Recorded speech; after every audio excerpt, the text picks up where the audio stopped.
Tinampo sa sarong barangay sa Garchitorena, Camarines Sur, ginibong bonggang venue kan reception kan kasal. Porsyon kan tinampo ipinasaraman subuot tanganing matawandalan ang selebrasyon. Uyan istorya ni Jessica Kalinog. Judging by the looks na may pa-chandelier pang dekorasyon with matching eleganteng lighting.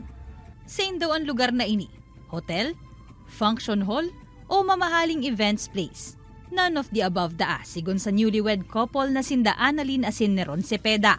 Ang reception kaya nainikan sa indang kasal.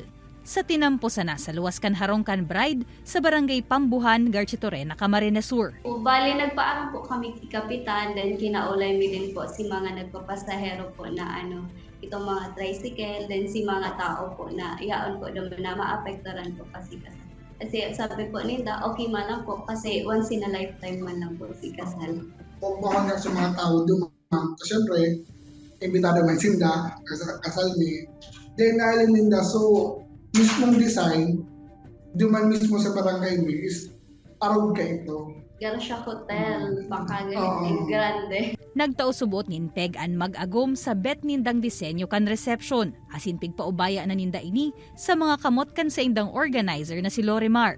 Nadidesign po kami banggina, kaya minsan nahasilan kami pag mga 5 to 8 kasi may nag-aarangi pang sasakyan. Di kami nakaka-design masyado, tapos di kami nakakaano ng backdrop. Sa mismong aldaw kan kasal kan Oktubre 7, pinakiulay sa barangay na para mientras isaraan na sa 20 metros na porsyon kan tinampo. Nganing mailaag naman ang backdrop, asin iba pang final touches sa venue. Iniipigtugot man ni Kapitan Danilo, asin disclaimer sa nadaa, bako man bilog na tinampo ang inokupar para sa okasyon. Kung ikaw sa gilid ng agi, ang tao. Ang sasakyan, ikaw kaming kuyan, ikaw kaming paradaan sa sasakyan. Tapos diba nagbabaan kuyan, ang mga pasahero. Mga 30 meters man lang po ang bakawon kasi rin diba sa sasakyan. Makalihis ang urugmahan, tulos naman na pighali ang mga dekorasyon asin naagihan na liwat ang tinampo. Parte na nga ni daakan nakatuudan sa mga barabarangay. Nabako sanaan kagharong ang dapat na mag-ugma tuyong may selebrasyon. Kaibanan man pati ang mga kapitbahay.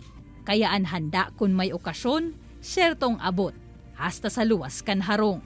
Ini si Jessica Kalinog, Balitang Bicolandia.